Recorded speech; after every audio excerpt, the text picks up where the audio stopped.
साथियों, 11 फरवरी की रैली क्यों जरूरी है, इस पर बहुत प्रकाश डाला जा चुका है। हम दूसरी बात ये कहना चाहते हैं कि एक बात हम लोग अपने मन के अंदर संकल्प लें और भावना लें कि हमारा राष्ट्रीय अध्यक्ष जो निर्णय लेगा, जो रणनीति बनाएगा, वो बहुत सही निर्णय होगा। यह भावना जब तक हमारे मन के अंदर नहीं आएगा तो हम विचलित हो जाएंगे। हमारे मन के अंदर विश्वास होना चाहिए कि मेरा राष्ट्रीय अध्यक्ष बहुत बुद्धिमान है, रणनीतिकार है, विचारवान है, गहरी सोच रखने की ताकत है, लोगों को इकट्ठा करने की ताकत है।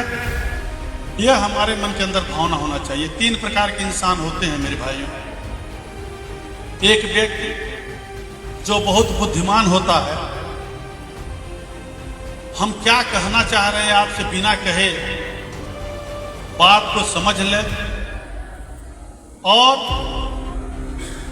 समझ करके निर्णय ले ले, वो बहुत इंटेलिजेंट व्यक्ति होता है। एक व्यक्ति वह होता है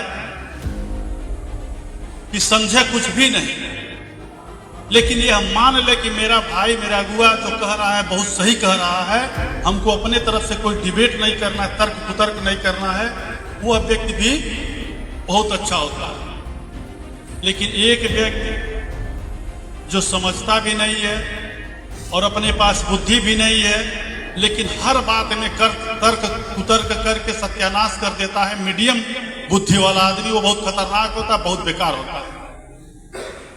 हम लोगों को या तो पूरे बहुत इंटेलिजेंट व्यक्ति की तरफ से फैसला लेना चाहिए, या तो फिर अपने बुद्धि को त्याग करके अपने अगुआ के बुद्धि पर फैसला लेना चाहिए। जो हाल ही के परिणाम में आपको दिखाई दिया होगा, संजय निषाद ने कहा कि हमको गोरखनाथ मंदिर पर कब्जा करना है।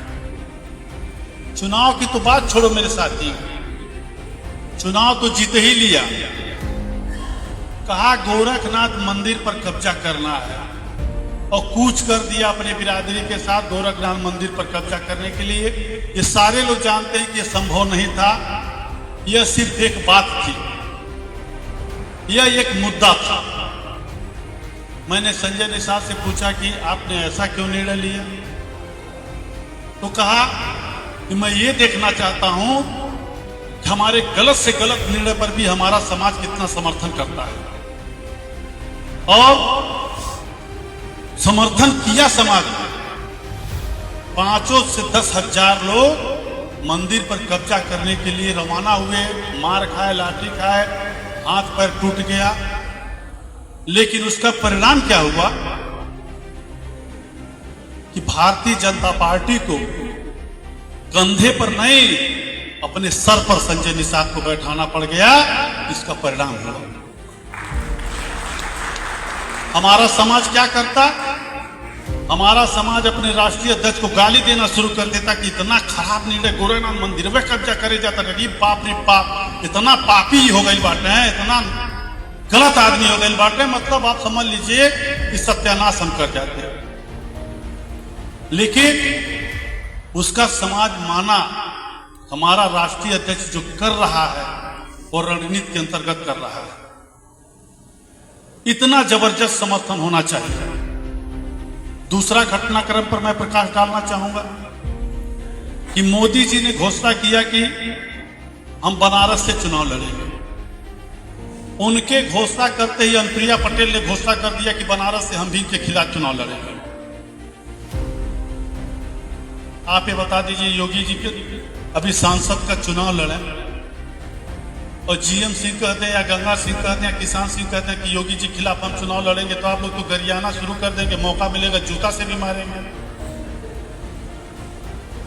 लेकिन उसका परिणाम क्या हुआ, मोदी जी को बैलेंस करना पड़ा, अनुप्रिया पटेल से कहना पड़ा कि बहन जी आप हमारे खिलाफ मत लड़िए, बगल के विधानसभा आपके पार्लियामेंट से आपको टिकट दे रहा हूं। और मोदी जी के बगल में मंत्री बनकर के अनुप्रिया पटेल बैठ गई, जो मोदी को ललकार रहे थे।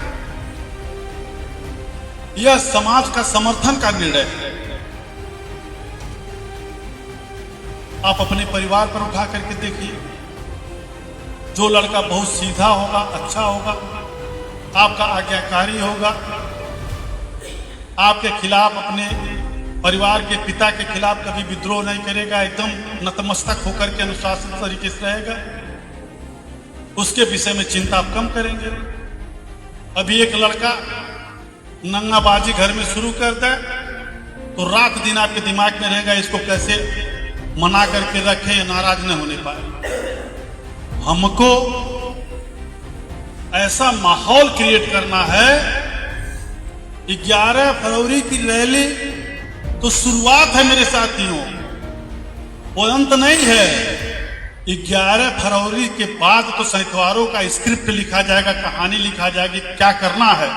और मेरे साथियों में एक ही बात कहूंगा कि जब तक राजनीतिज्ञों के दिमाग में सोते समय शहीदवारों का सपना न आना शुरू हो जाए और जगते समय शहीदवारों का नाम न आ जाए, तब तक चैन से नहीं बैठना। यह सोचें, रात दिन यह सोचें, अरे बात सब तो ठीक है लेकिन शहीदवारों को कैसे बैलेंस किया जाए, ये चिंता का मेरा बेस वोट यही है। अगर ये सब कट जाएंगे तो मेरा क्या होगा। जब तक यह चिंता उनके दिल दिमाग में प्रहार न करते तब तक हम लोग को चैन से नहीं बैठना। हम लोग आराम से वह लड़का नहीं बनेंगे जो बाप यह समझे कि मेरा गुलाम लड़का है। इसके लिए हमारे राष्ट्रीय अध्यक्ष जी मौके मौके पर क्या रणनीति बनाएंगे, उस रणनीति का समर्थन करना है। फायदा नुकसान कितना होगा यह बात की बात देखी जाएगी। कम से कम हमारे मनोज भैया हैं, कम से कम फतेह बहादुर सिंह जी 50 बार तो पूछबे करे, अरे बाप मनोज बाबू शहीदवारन के का मामला बा यार, बड़ी राय देवा का हुई। मनोज भैया 50 बार राय दे करे, भाई घबराइए बस, कोशिश किया जाएगा। अभी तो बड़ा सब नंगा है, बहुत नाराज है, मान ही नहीं रहे हैं, तो पूछ देखिएगा क्या होगा, तो पूछ देखिएगा क्या होगा। मेरे भाइयों, कंपियरगंज में क्यों नहीं मन के अंदर भावना है कि आप ही अपना विधायक बनाएंगे कभी? हम ये नहीं कह रहे हैं। आखिर शहीदवार यहां से अपना विधायक बनाने के लिए क्यों सोचता नहीं, सपने में भी क्यों नहीं सोचता है? यह बहुत दर्द का विषय है। पहले तो मन के अंदर ख्याल तो आए, ख्याल आएगा तो अपने आप आपके अंदर हलचल वो शुरू हो जाएगा कि जो काम आपको करना है वो करेंगे। तो मेरे भाइयों, किसी के खिलाफ विद्रोह का बिगुल बज रहा है तो किसके खिलाफ बज रहा है इसको हमको नहीं देखना है। बस यही बात मैं कहूंगा कि सफर में धूप तो होंगे, जो चल सको तो चलो, और सभी हैं भीड़ में, तुम भी निकल सको तो चलो। किसी के वास्ते राहें नहीं बदलती हैं, तुम अपने आप को खुद ही बदल सको तो चलो। आपको अपने आप को बदलना होगा, माइंड सेट को चेंज करना होगा। और साथियों, एक बात कह करके अपनी बात मैं खत्म करूंगा कि वीर अभिमन्यु का, अर्जुन का बार बार यह जिक्र होता है कि जब आंख पर निशाना मारना था तो पूछा गया अर्जुन से कि आपको क्या दिखाई दे रहा? तो अर्जुन ने कहा हमको सिर्फ चिड़िया का आंख दिखाई दे रहा है। और लोगों से, दुर्योधन से पूछा गया, और लोगों से पूछा गया तो किसी को डाली दिखाई दिया, किसी को पत्ता दिखाई दिया, किसी को कुछ दिखाई दिया। द्रोणाचार्य ने कहा कि निशाना अर्जुन ही मारेगा।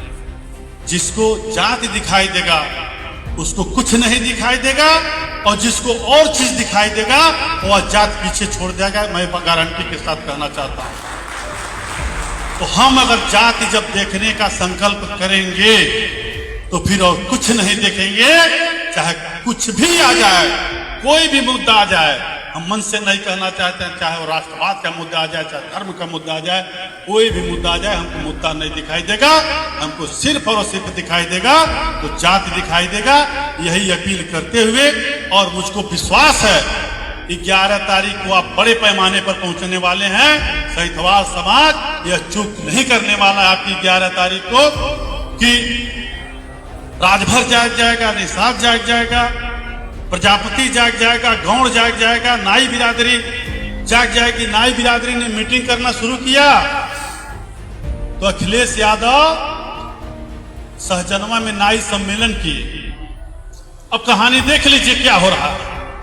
नाई सम्मेलन किए, समाजवादी पार्टी का फोकस नाई बिरादरी पर हो गया। यह भनक लगा भारतीय जनता पार्टी को, तो भारतीय जनता पार्टी ने कर्पूरी ठाकुर को भारत रत्न देने का घोषणा कर दिया। ये अधिकार होता है, ऐसे अधिकार मिलता है, वैसे आपको काम करना है। मेरे साथियों, हम रणनीति समय समय पर हम लोग बनाएंगे, हमारे राष्ट्रीय अध्यक्ष बनाएंगे, उस पर कोई बहस नहीं किया जाएगा। हम लोग सेना जैसे अपने कमांडर का, अपने कर्नल का बात मान करके युद्ध में उतर जाती है। ये नहीं पूछती है कि गोली क्यों आप चलवा रहे हैं, यहाँ जरूरत है कि नहीं है। अगर कह दिया सेनापति तो चलाया जाएगा, रिजल्ट चाहे जो होगा देखा जाएगा। और आप लोगों के चरणों में प्रणाम करते हुए कि 11 तारीख को आप अधिक से अधिक संख्या में पहुंचेंगे, ऐसा पूरा विश्वास है। इसी के साथ अपनी वाणी को विराम देना चाहता हूं। बहुत बहुत धन्यवाद।